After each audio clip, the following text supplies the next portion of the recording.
तो दोस्तों आज हम लोग आ चुके हैं लखनऊ की एक ऐतिहासिक जगह पर। आप में से बहुत सारे लोग यहाँ पहले ही जा चुके होंगे, इस जगह के बारे में जानते होंगे। तो चलिए आज जानते हैं इस जगह के बारे में विस्तार से। जी हाँ दोस्तों, हम बात कर रहे हैं दिलकुशा कोठी की। दिलकुशा कोठी का निर्माण अवध के आखिरी नवाब सादत अली खान ने करवाया था।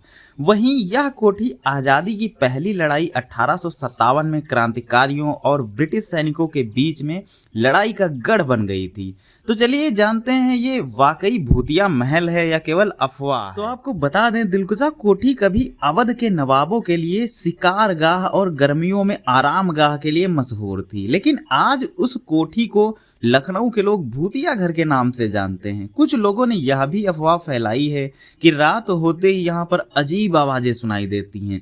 तो कुछ लोगों ने यह भी कहा कि रात में यहाँ पर सफेद कुर्ता पैजामा और पगड़ी में एक लंबा सा व्यक्ति नजर आता है, जो कि टार्च मारने पर गायब हो जाता है। तो इन सब अफवाहों की हकीकत जानने के लिए जब हमने दिलकुशा कोठी जाकर पड़ताल की तो यह सभी बातें पूरी तरह अफवाह निकली। ज्यादातर लोगों का यही कहना है कि इन्होंने इसे सुना है लेकिन खुद कभी देखा नहीं है। ऐसे में अगर आपको दिलकुशा कोठी जाना है तो आप बेहिचक घूम सकते हैं, क्योंकि इसे भूतिया घर कहा जाना महज एक अफवाह है। इस कोठी को घूमना पूरी तरह से निःशुल्क है। हालांकि शाम के 6 बजे के बाद यहाँ पर किसी को भी जाने की इजाजत नहीं है। लोग बताते हैं दिलकुशा कोठी आजादी की पहली लड़ाई 1857 में क्रांतिकारियों और ब्रिटिश सैनिकों के बीच में लड़ाई का गढ़ बन गई थी। यहाँ पर भारतीय क्रांतिकारियों और ब्रिटिश सैनिकों के बीच में युद्ध भी हुआ था, जिनमें दोनों ओर से बड़ी संख्या में लोग मारे गए थे। ऐसे में जीत ब्रिटिश सैनिकों की हुई थी और ब्रिटिश सैनिक यहाँ पर रहने लगे थे।